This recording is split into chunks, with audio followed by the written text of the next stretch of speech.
Hello everyone, today I'm going to be painting these cat bowls.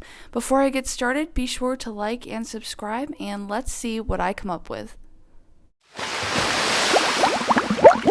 I started off by taping around the bowls. I taped around the top and around the bottom so that way you could see some of the orange even when I was done with my design.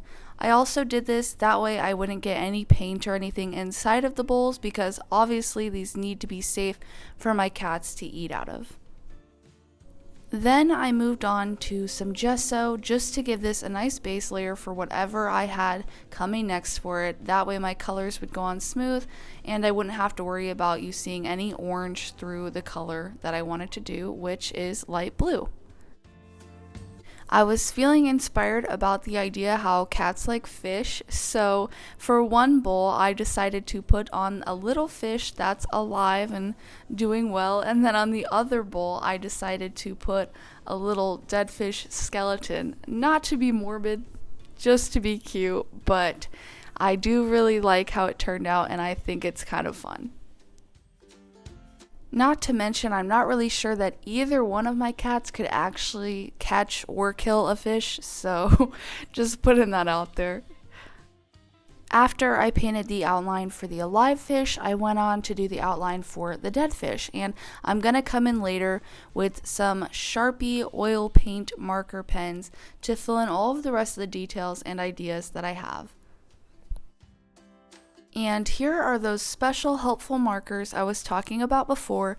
These are going to help me bring my design to life, and this is one of my favorite parts, doing the detail work. So I started off by just writing their names on each one of the back of the bowls according to which cat got which fish design.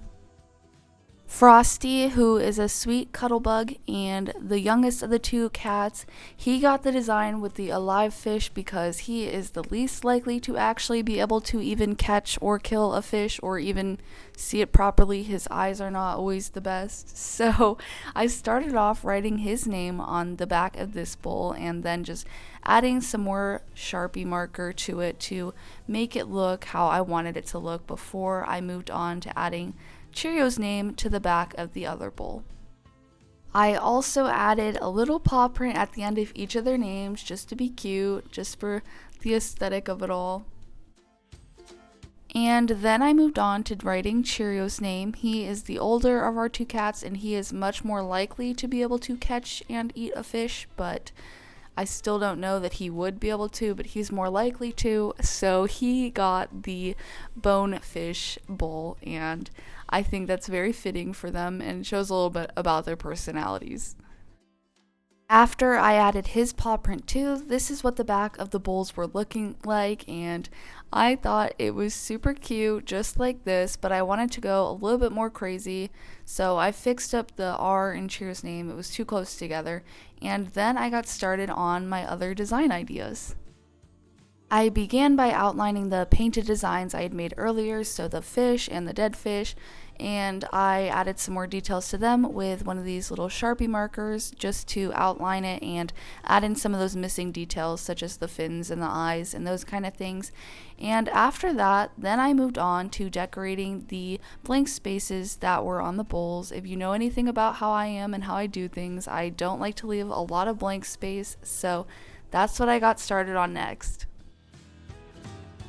I then took that same colored Sharpie marker and started adding little fish outlines or shadows to the outside surroundings of the bowl, so that way it would look like it was under the water, and I thought that would be really cute, so I started off by just adding a lot of blue fish to all of the surrounding areas and just added them in groups or schools, I guess, of fish until I felt like there was enough blue ones on the bowl.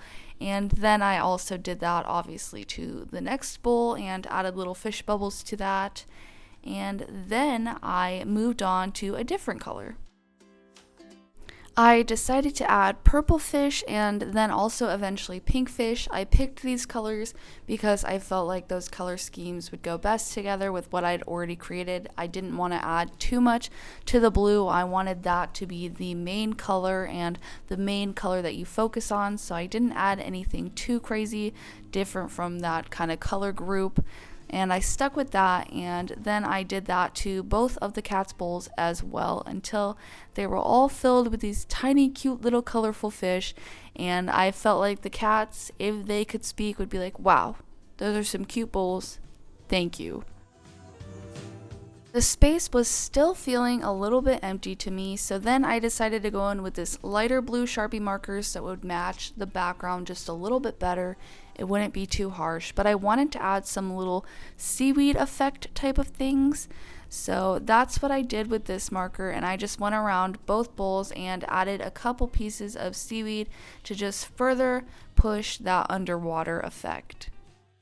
After that, I was pretty much finished with the design that I wanted to do, and I really like how it turned out. I like that both bowls match but are also unique for each cat with their own personalized name and personalized little fish detail, and I think it's pretty cute, and it's kind of a fun, silly idea, but I had a lot of fun doing it, and I also think the cats love their new bowls. So I took the tape off, I sealed all of that in, and then it was done. Thank you guys for watching. Be sure to like and subscribe, and I'll see you guys in the next one.